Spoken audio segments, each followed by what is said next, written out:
Jeremy Scott Simko was born on July the 7th, 1973, in Lorain, Ohio.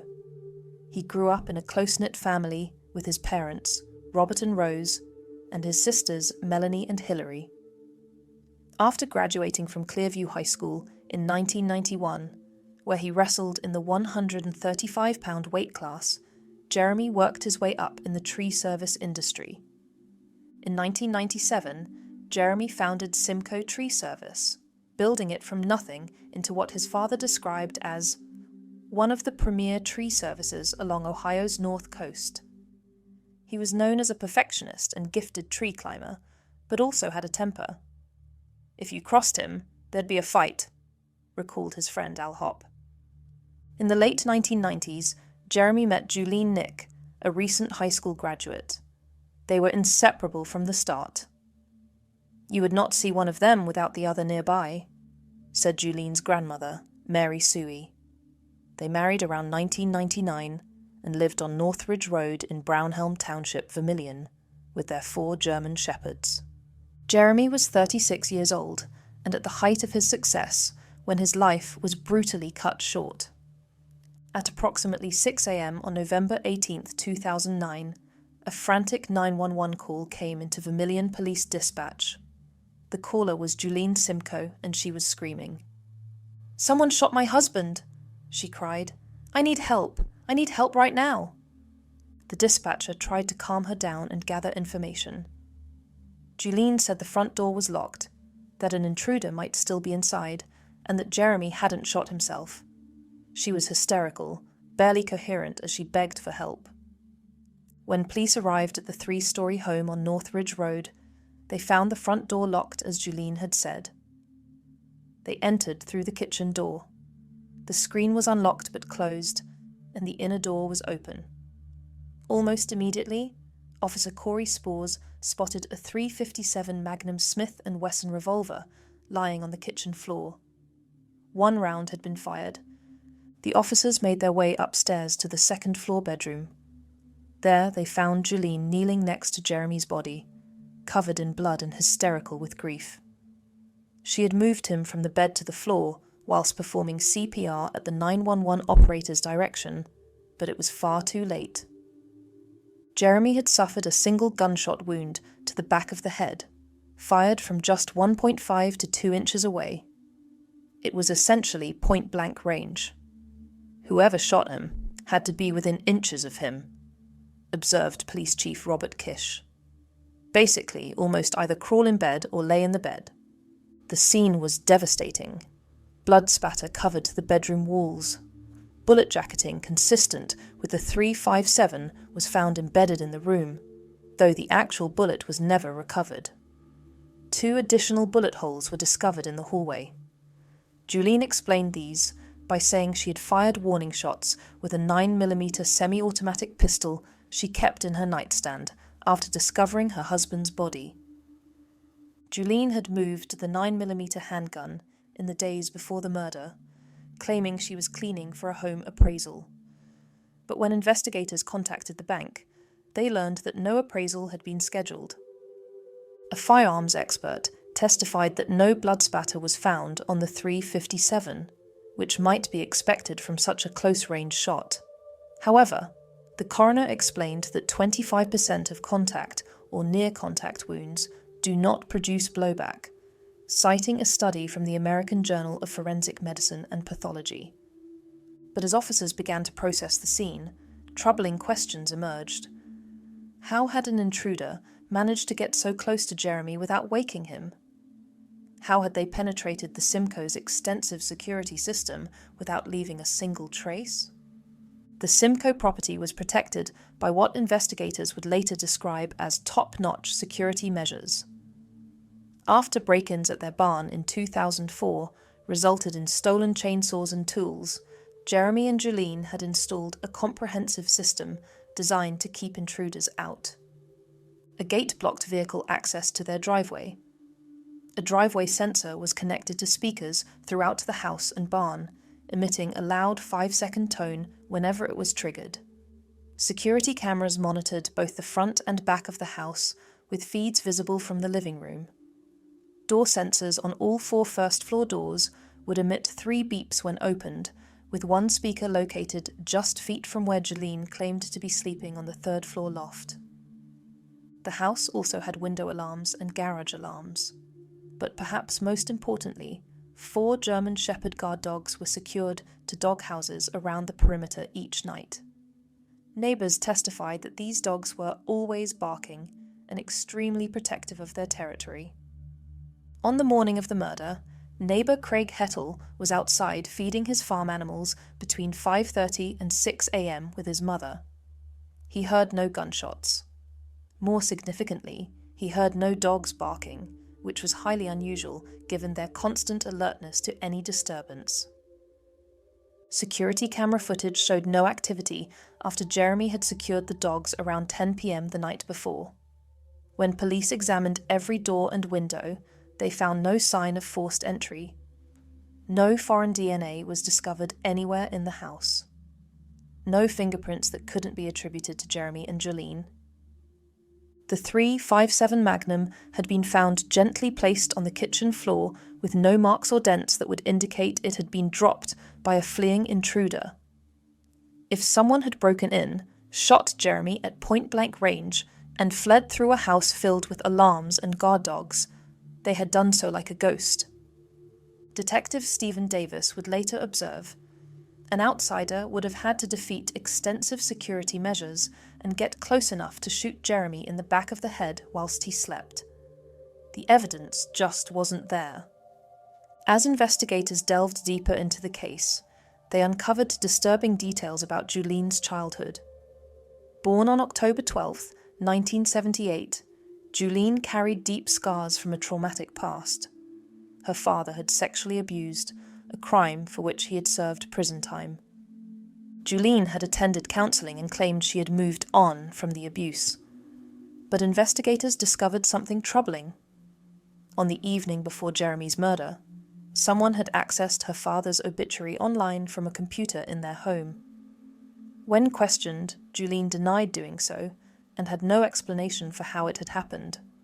In high school, Julene had made the Honor Society and was described as pleasant by those who knew her. She had taken a forensic science class at a local community college and was known to watch true crime television programs. The prosecution would later argue that this gave her knowledge of evidence collection procedures, including gunshot residue testing. After graduating, Julene had co-owned and operated Simko Tree Service with Jeremy. By all accounts, they worked well together, though the business had been facing recent financial difficulties. But after Jeremy's murder, friends noticed troubling behaviour from Julene.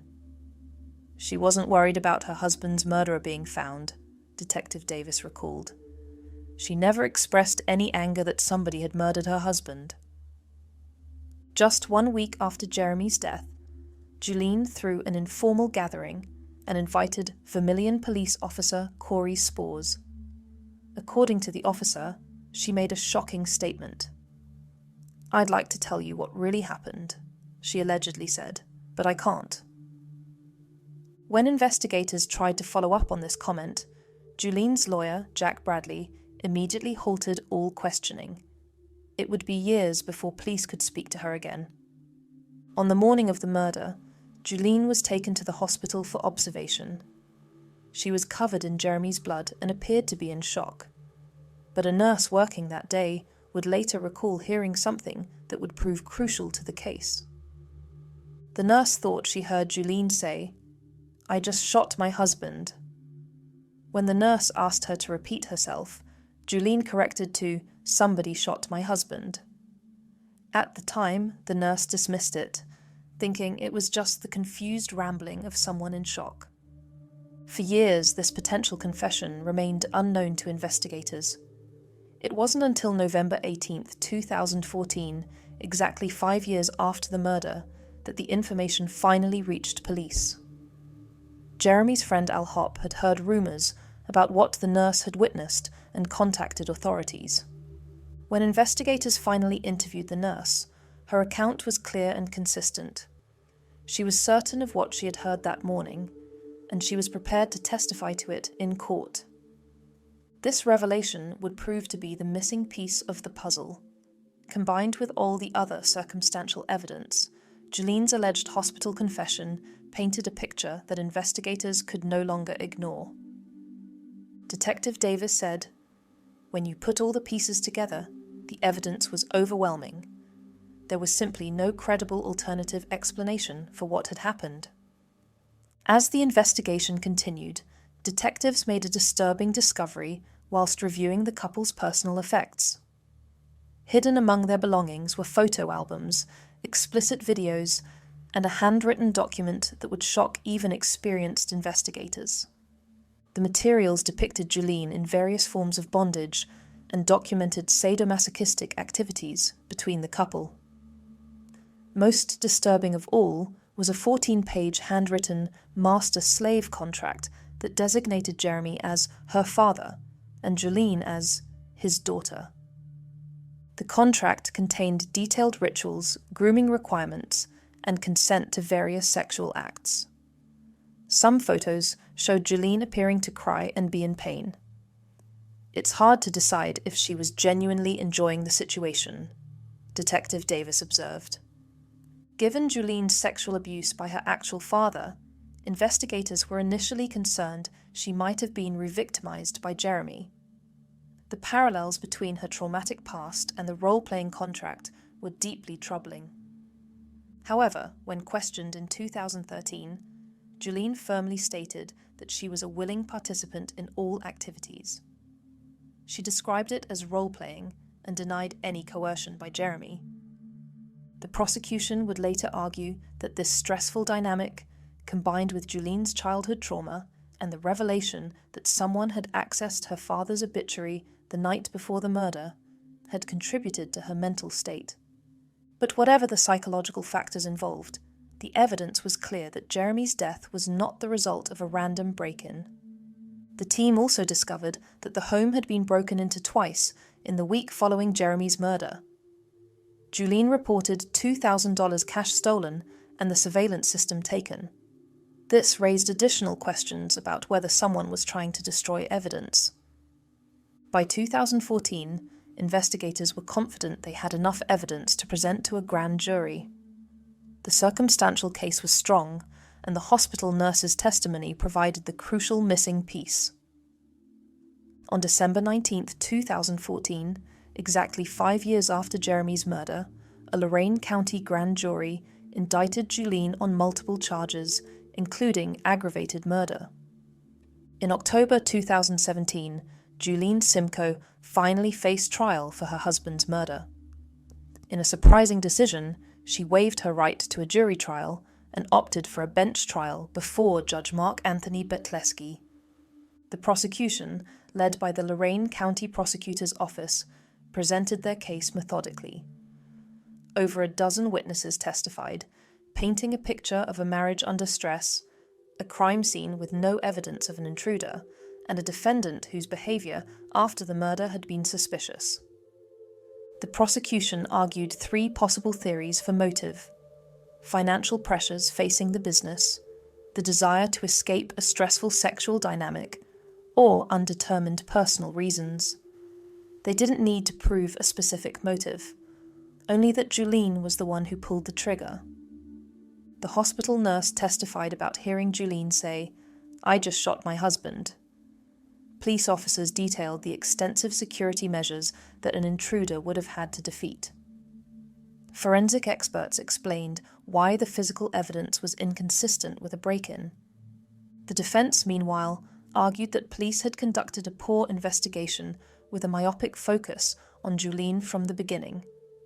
They contended that the evidence was purely circumstantial and insufficient to prove guilt beyond a reasonable doubt. Julene herself chose not to testify, and the defense called no witnesses. This decision would prove costly, as it left many questions unanswered about her version of events. The trial lasted several weeks, with Judge Betleski carefully considering all the evidence presented. The judge noted that this was a circumstantial case, but emphasized that circumstantial evidence can be just as powerful as direct evidence when it overwhelmingly points to one conclusion. On October 20th, 2017, Judge Betleski delivered his verdict. He found Julene guilty on all 6 counts: aggravated murder, 2 counts of murder, 2 counts of felonious assault, and tampering with evidence. 6 days later, Julene Simko was sentenced to 28 years to life in prison. Judge Betleski explained his reasoning in a 34-page written decision. He noted that of the 3 potential killers, a stranger, an assassin, or Julene, she was the only one who would have had easy access to Jeremy and could have gotten close enough to shoot him in his sleep. I did not find sufficient evidence in terms of motive, the judge acknowledged, but the state was not required to prove motive. At the indictment in 2014, Jeremy's father, Robert Simko, had said, "No matter what happens here, nothing is going to change about missing Jeremy." At sentencing, his tone was sharper. "I hope she's miserable in prison every day and every night," he told reporters. "It's been a lot of time, but we finally got justice for Jeremy." He added that if Julene had been unhappy in her marriage, she could have simply left rather than committing murder. Jeremy's sister, Hillary Duran, spoke of their close relationship despite an 8-year age gap. "He was like having a second dad," she said. "He would make me laugh so hard I had tears in my eyes." Julene's appeals to both the 9th District Court of Appeals and the Ohio Supreme Court were unsuccessful.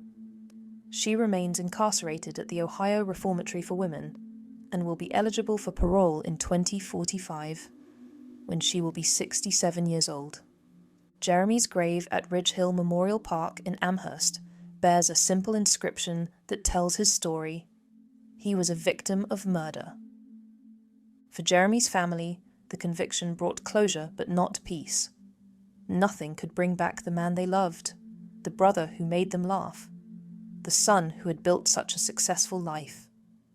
But they knew that Jeremy's memory would live on, and that his killer would spend decades behind bars paying for her crime.